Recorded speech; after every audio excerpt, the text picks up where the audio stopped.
নমস্কাৰ সকলোকে স্বাগতম জনাইছো অন্য এক নতুন ভিডিঅ'ত।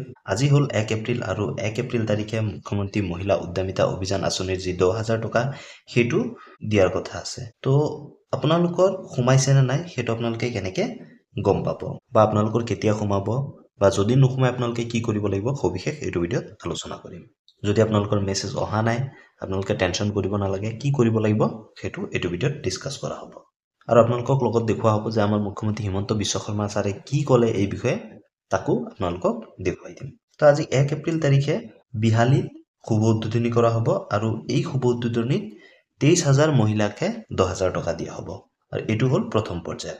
কিন্তু তাৰ পৰৱৰ্তী পৰ্যায়সমূহত টোটেল 27 লাখ বেনিফিচিয়াৰী অৰ্থাৎ হিতাধিকাৰীক এই ধন মুকলি কৰি দিব। অসমত মুঠ 2,700 কোটি টকা এই আঁচনিৰ বাবদ ব্যয় কৰা হ'ব আৰু নগৰ অঞ্চলত 300 কোটি টকা এই আঁচনিৰ বাবদ ব্যয় কৰা হ'ব। তো যিসকলে আজি পোৱা নাই তো সিহঁতে ভয় খাব নালাগে, যেহেতু এইটো প্ৰথম পৰ্যায় আৰু প্ৰথম পৰ্যায়ত অনলি বিহালীহে অপেন কৰা হৈছে, 23,000 বেনিফিচিয়াৰীয়ে পাব। কিন্তু পৰৱৰ্তী পৰ্যায়ত আপোনালোকক দিয়া হ'ব আৰু তাৰ বিষয়ে মই ভিডিঅ' লৈ আনি থাকিম যে কেতিয়া সেকেন্ড পৰ্যায় অপেন হ'ব বা সেকেন্ড পৰ্যায়ৰ পইচাটো সোমাব। তাৰ কাৰণে আপোনালোকে কি কৰিব লাগিব বা লিষ্ট কেনেকৈ চাব সবিশেষ এই চেনেলত লৈ আনিম। আপোনালোকে তাৰ কাৰণে চেনেলটো সাবস্ক্ৰাইব কৰি থব আৰু এতিয়া বলকচোন চাও আমাৰ মুখ্যমন্ত্ৰী হিমন্ত বিশ্ব শৰ্মা ছাৰে কি ক'লে এই সন্দৰ্ভত। অহাকালি দিনটো আমাৰ বাবে আৰু এটা প্ৰাপ্তিৰ দিন। আজিৰ পৰা কেইমাহমান আগতে আমি এটা আঁচনি আৰম্ভ কৰিছিলো, মহিলা উদ্যমিতা আঁচনি।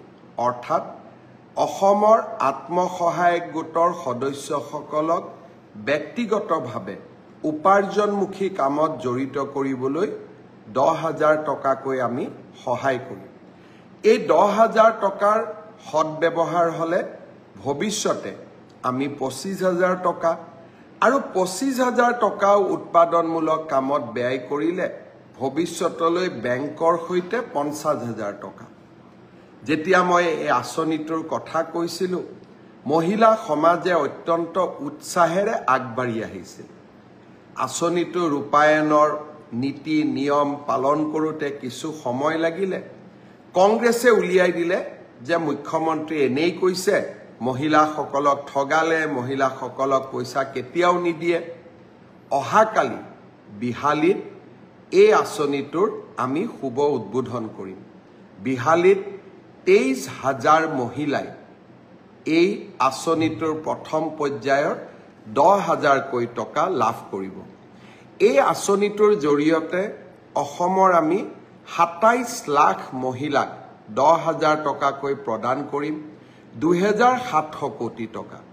আৰু নগৰ অঞ্চলতো 3 লাখ মহিলাক এই আঁচনি আমি প্ৰদান কৰিম, তাতো আমাৰ প্ৰায় 300 কোটি টকা।